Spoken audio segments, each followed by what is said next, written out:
যুক্তরাষ্ট্রে অভিবাসন নীতি নিয়ে এবার ট্রাম্প প্রশাসনের বিরুদ্ধে সরাসরি ক্ষমতার অপব্যবহারের অভিযোগ তুলেছেন একজন ফেডারেল বিচারক।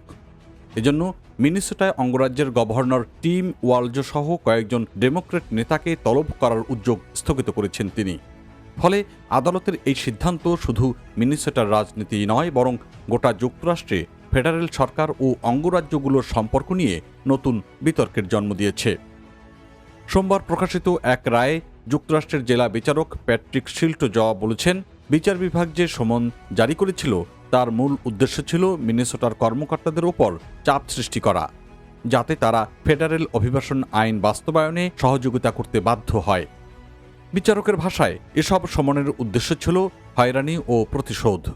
বিতর্কের সূত্রপাত চলতি বছরের জানুয়ারি মাসে মিনিয়াপোলিস সেন্ট পল এলাকায় অভিবাসন ও কাস্টমস এনফোর্সমেন্ট আইসি কর্মকর্তাদের অভিযানের সময় ব্যাপক বিক্ষোভ দেখা দেয়। এ সময় পরিস্থিতি আরও উত্তপ্ত হয়ে ওঠে যখন ফেডারেল কর্মকর্তাদের গুলিতে রেনি গুড এবং অ্যালেক্স প্রেট্টি নামের দুই বিক্ষোভকারী নিহত হন। ঘটনাটি জাতীয় পর্যায়ে আলোচনার জন্ম দেয় এবং ট্রাম্প প্রশাসন মিনেসোটার ডেমোক্র্যাট নেতৃত্বকে অভিযুক্ত করে যে তারা অভিবাসন বিরোধী অভিযানে বাধা দিয়েছে। এরপর যুক্তরাষ্ট্রের বিচার বিভাগ Minnesota governor Tim Walz, attorney general Keith Ellison, মিনিয়াপোলিসের মেয়র জ্যাকব ফ্রে, সেন্ট পলের মেয়র কাউলি হার এবং আরও কয়েকজন স্থানীয় কর্মকর্তার কাছে নথিপত্র চেয়ে সমন পাঠায়।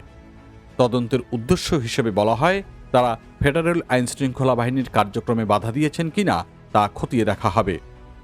তবে বিচারক শিল্ট তার রায়ে বলেছেন, এসব সমনের সঙ্গে কোনো সম্ভাব্য ফৌজদারি অপরাধের সম্পর্ক অত্যন্ত দুর্বল, এমনকি অনেক ক্ষেত্রে অস্তিত্বহীন। তিনি উল্লেখ করেছেন, যুক্তরাষ্ট্রের সংবিধান অনুযায়ী কোনো অঙ্গরাজ্যকে ফেডারেল অভিবাসন আইন বাস্তবায়নের জন্য নিজস্ব সম্পদ ব্যবহার করতে বাধ্য করা যায় না। রায়ে বিচারক আরও বলেছেন, প্রকৃতপক্ষে কোনো ফৌজদারি তদন্ত পরিচালনা করছে না বিচার বিভাগ, বরং গ্র্যান্ড জুরির প্রক্রিয়াকে অন্য উদ্দেশ্যে ব্যবহার করছে। তার মতে, সমন জারির পেছনে বৈধ তদন্তমূলক কারণ খুঁজে বের করতে বিচার বিভাগ ব্যর্থ হয়েছে। আদালতের এই সিদ্ধান্তের পর গভর্নর টিম ওয়ালজো এক বিবৃতিতে বলেছেন, এটি আইনের শাসন এবং গণতন্ত্রের বিজয়। তিনি অভিযোগ করেছেন, ট্রাম্প প্রশাসন রাজনৈতিক প্রতিপক্ষদের বিরুদ্ধে বিচার ব্যবস্থাকে ব্যবহার করছে। ওয়ালজোর মতে, মিনেসোটা শুধু নয়, পুরো যুক্তরাষ্ট্র জুড়েই প্রশাসনের এমন আচরণের উদাহরণ দেখা যাচ্ছে।